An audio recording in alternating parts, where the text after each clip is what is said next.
জয় শিবধাম, জয় গুরুপীরানন্দের জয়। আবার নতুন একটি ভিডিও নিয়ে কিন্তু আমি চলে এলাম। এটি একটি ক্যালেন্ডার, আপনারা দেখতে পাচ্ছেন। তো এখানেই সমস্ত ডিটেলস রয়েছে। অম্বুবাচীর ভিডিও নিয়ে এলাম, কারণ অনেক ভক্তরাই বলেছে যে অম্বুবাচীর ভিডিও একটা করে দেওয়ার জন্য। তো সেই জন্য আমি সমস্ত সঠিক ইনফরমেশান নিয়ে কিন্তু ভিডিওটা নিয়ে এলাম। আপনারা সম্পূর্ণ দেখুন, শেষ অবধি দেখুন, নাহলে কিছু বুঝতে পারবেন না। তাহলে শুরু করছি। আরও কয়েকটা বিষয় বলে নিই।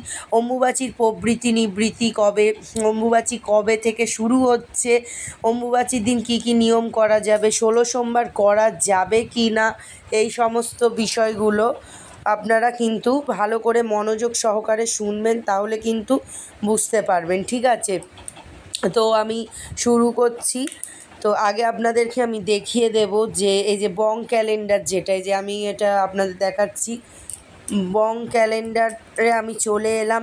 আসার পরে এই যে দেখতেই পাচ্ছেন 22, এই দেখুন 22 জুন 2025 রবিবার দিন কিন্তু এই যে অম্বুবাচী, শ্রী শ্রী দেবীর অম্বুবাচী যাত্রা, অম্বুবাচী প্রবৃত্তি ভারতীয় সময় দুপুর 2:58 পর। আর নিবৃত্তি কবে হচ্ছে, 22 থেকে 25 অবধি কিন্তু অম্বুবাচী থাকছে। তো সেই জন্য প্রত্যেকেই শুনে নিন। 25 জুন 2025 বুধবার অম্বুবাচী নিবৃত্তি রাত্রি 3:21 পর, রাত্রি 3:21 পর। তাহলে বুঝতে পারলেন 22 থেকে কিন্তু এই যে দেখুন 22 থেকে 25 তারিখ অবধি কিন্তু আপনাদের অম্বুবাচী, শ্রী শ্রী দেবীর অম্বুবাচী যাত্রা শুরু হয়ে যাচ্ছে। আর হচ্ছে 22 থেকে 25 তারিখ অবধি কিন্তু শিবধাম সম্পূর্ণ বন্ধ থাকছেন। তো যারা যারা তৎকাল নিতে আসছেন বা ধরুন অ্যাপয়েন্টমেন্টের জন্য আসছেন, ঠিক আছে, মানে অনেকে থাকে যে অ্যাপয়েন্টমেন্ট পায় না, তারা শিবধামে এসে হয়তো জিজ্ঞেস করে। তো এই কয়েকদিন কিন্তু আসবেন না, কারণ এই কয়েকদিন ধাম সম্পূর্ণ বন্ধ থাকবে। তো 22 থেকে 25 তারিখ অবধি ধাম কিন্তু বন্ধ থাকছে। আমি আবারও উল্লেখ করে দিচ্ছি, এই যে দেখতে পাচ্ছেন 22 জুন 2025 রোববার থেকে শিবধাম বন্ধ থাকছে। আমি এখানে বারটাও উল্লেখ করে দিলাম। আর 25, এখানে দেখতেই পাচ্ছেন এই যে 25 জুন 2025 বুধবার পর্যন্ত শিবধাম সম্পূর্ণ বন্ধ থাকছে। তাই দূর থেকে কেউ আসবেন না, বা তৎকালের যে কবচ গৃহবন্ধন নিতেও অনেকে আসেন, এই কটা দিন কিন্তু আসবেন না, ধাম সম্পূর্ণ বন্ধ থাকবে। তাছাড়া আরও কয়েকটি বিষয় আপনাদের সঙ্গে উল্লেখ করব, যেটা হচ্ছে অম্বুবাচীর দিন কী কী নিয়ম পালন করবেন আর কী কী নিয়ম পালন করবেন না, সেটা আপনারা বুঝতে পাচ্ছেন যে অম্বুবাচীর দিন কী কী নিয়ম করবেন আর কী কী নিয়ম করবেন না, সেটা আমি একবার বলে দিই আপনাদেরকে। অম্বুবাচী যে 22 থেকে 25 তারিখ অবধি যে অম্বুবাচীর দেবীর যে অম্বুবাচী যাত্রা রয়েছে, সেই সময় কী কী নিয়ম আপনারা করবেন। তো প্রথমেই বলবো, যাদের বাড়িতে দেবী মূর্তি রয়েছে, বুঝতেই পারছেন যে কালী ঠাকুর, তারপর রয়েছে সরস্বতী, লক্ষ্মী, আরও যে দেবী মূর্তি রয়েছে, তাদের মুখ কিন্তু আপনারা ঢেকে দেবেন। আর হচ্ছে যেসব দেবতা রয়েছে, যেমন ধরুন মহাদেব, বা ধরুন লোকনাথ বাবা, কিংবা গণেশ রয়েছে, বা কার্তিক রয়েছে, বা ধরুন লোকনাথ বাবা রয়েছে, ঠিক আছে, বা হনুমানজি রয়েছে, তো তাদের কিন্তু মুখ ঢাকতে হবে না, ঠিক আছে, দেবীদেরই মুখ ঢাকবেন কেবলমাত্র। আরেকটি বিষয় আমি বলবো, আর প্রত্যেককে বারবার বলবো, ওই দিন কিন্তু কোনো পুজো পার্বণ করবেন না। পুজো পার্বণ বলতে হচ্ছে এই যে শাঁখ, ঘণ্টা, এই সমস্ত কিছু কিন্তু বাজাবেন না। অম্বুবাচীর দিনে এগুলো বাজাতে নেই। তো সেই জন্য আমি বলবো শাঁখ ঘণ্টা কিছু বাজাবেন না, যেহেতু পুজো কিন্তু করছেন না, তো সেহেতু বাজানো যাবে না, সেটা কিন্তু করবেন না। আরেকটি বিষয় হচ্ছে যে শিবধামের যে 16 সোমবার রয়েছে, তাহলে আমরা সেটা কি করতে পারি না করব না, সেটারও আপনাদের মনে প্রশ্ন রয়েছে, সেটাও আমি আপনাদের বলে দিচ্ছি। আগে এইগুলো উল্লেখ করে দিই যে দেবীদের মুখ কিন্তু ভালো করে ঢেকে দেবেন। তারপরে আরেকটি বিষয়, শাঁখ, ঘণ্টা, এগুলো কিন্তু দেবীর সামনে কিন্তু বাজাবেন না। আপনারা তো জানেন অম্বুবাচী বিষয়টা কী, তো সেই জন্যই কিন্তু বলা হচ্ছে। আরেকটি বিষয় এবার উল্লেখ করব যে 16 সোমবার করা যাবে হ্যাঁ কি না। তো 16 সোমবার অবশ্যই করা যাবে, যেটি গুরুদেবের কাছ থেকে জিজ্ঞেস করে জানতে পারা গেছে যে অবশ্যই 16 সোমবার করবেন, কিন্তু আপনাদেরকে যে শিবের সঙ্গে যে পার্বতী রয়েছে তো সেটা কিন্তু ঢেকে দিতে হবে, ঠিক আছে? হর পার্বতীর যে ছবিটা রয়েছে সেটা ঢেকে দিতে পারেন, হর পার্বতীর ছবি।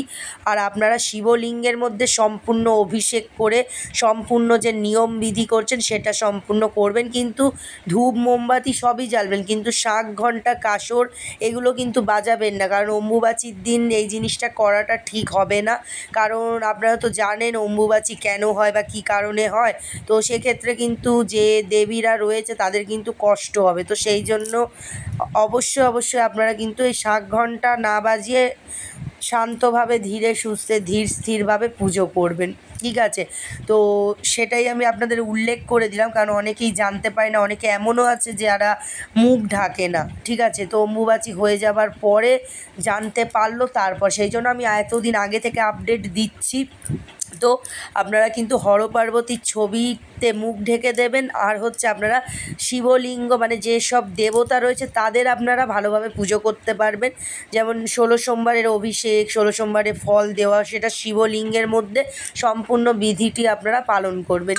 আর হচ্ছে যে যেমন ধরুন আপনার যেটা আমি আপনাদের বলছি যে হর পার্বতীর ছবিটা কিন্তু অবশ্যই ঢেকে দেবেন, বারবার বলছি, যেহেতু ওখানে শিব রয়েছে, এবার ঢাকতে গেলে তো শিবটাও ঢাকা পড়বে, তো সেক্ষেত্রে সেটা তো আর আলাদাভাবে ঢাকা যাবে না, কারণ হর পার্বতীর ছবি একসাথেই রয়েছে, তো সেটা আপনি একসাথে ঢেকে দিতে পারেন। কিন্তু শিবলিঙ্গে সম্পূর্ণ বিধি যেরকম নিয়ম করেন, খাওয়া দাওয়ার ক্ষেত্রে যা যা নিয়ম করেন সেইভাবেই কিন্তু নিয়ম করবেন। তাহলে বুঝতে পারলেন অম্বুবাচীতে কী কী করবেন আর কী কী করবেন না, সেই বিষয়টা আমি বলে দিলাম। কারণ আমরা শাঁখ ঘণ্টা ওই সময় বাজাই না বা কোনো পুজো করি না, তো সেক্ষেত্রে কিন্তু আমি সেই জন্যই বলে দিলাম। তো যারা অম্বুবাচীর নিয়ম পালন করেন জানেন, তারা তো জানেন যে এই জিনিসগুলো কিছু করতে নেই।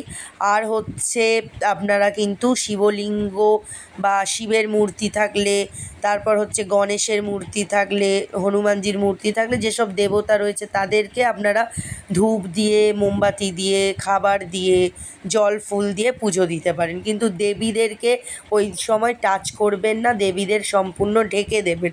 তাহলে এখানে শেষ করছি। আর অনেকে হয়তো আমাকে বলবে আরেকটা বিষয় শুনে নিন, যে দেবীর সঙ্গে দেবতার ছবি থাকে একসাথে রয়েছে তখন কি করব?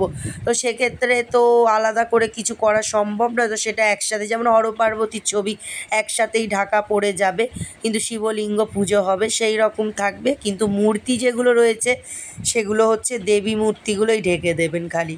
এটা বারবার উল্লেখ করলাম কেন, যাতে আপনারা ভালোভাবে বুঝতে পারেন, এটাই আমার উদ্দেশ্য, আর কিছু নয়। কারণ অনেকে আছে একবার বললে বুঝতে পারে না, তাদেরকে 2-3বার সুন্দর করে বোঝাতে হয়, যার জন্যই কিন্তু এতক্ষণ ধরে ভিডিও করে আমি বলি, নাহলে আমিও কিন্তু ছোট্ট করে বলে দিতে পারতাম। তো আপনাদের বোঝার জন্যই আমি বলে দিই, তাতে যদি মনে হয় যে বারবার কথা রিপিট করছে কেন, তো সেটার আমি কোনো অ্যান্সার দেব না, ঠিক আছে? তো যাই হোক, তো আপনাদের বোঝার জন্যই আমি এই ভিডিওগুলো করে দিলাম। আর শিবধাম কিন্তু ওই 4টে দিন বন্ধ থাকছে, সবাই কিন্তু অবশ্যই ভিডিওটি শেয়ার করবেন, এবং যারা জানে না, যেসব ভক্তরা জানে না তাদের উদ্দেশ্যে অবশ্যই শেয়ার করবেন, ঠিক আছে? ভিডিওটা বেশি করে শেয়ার করে দেবেন। আর অবশ্যই আপনারা এই রকম নতুন ভিডিও পেতে অবশ্যই সাপোর্ট করুন এবং পাশে থাকুন, এবং বেল আইকন ক্লিক করে রাখুন নতুন ভিডিওর নোটিফিকেশান পেতে। তো জয় শিবধাম, জয় গুরু পীরানন্দের জয়। নতুন ভিডিও আসা অবধি অপেক্ষা করুন। সুস্থ থাকুন, ভালো থাকুন। জয় শিবধাম।